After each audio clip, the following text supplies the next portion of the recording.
বিশ্বজুড়ে ৮০ কোটির বেশি প্রাপ্তবয়স্ক মানুষ ডায়াবেটিসে আক্রান্ত। আগের হিসেবে তুলনায় যা প্রায় দ্বিগুণ। ডায়াবেটিসে আক্রান্ত ৩০ বছর বয়সী রোগীদের অর্ধেকের বেশি চিকিৎসা নিচ্ছেন না। নতুন এক গবেষণা প্রতিবেদন থেকে এসব তথ্য জানা গেছে।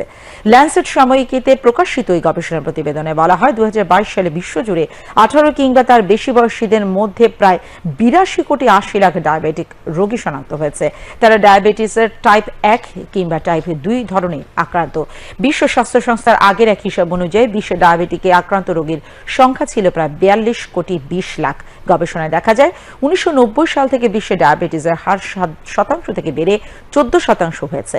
নিম্ন ও মধ্যম আয়ের দেশগুলোতে আক্রান্তের হার বাড়ার প্রবণতা বেশি দেখা গেছে।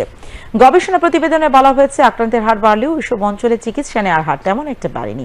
তবে কিছু উচ্চ আয়ের দেশে অবস্থার উন্নতি হতে দেখা গেছে।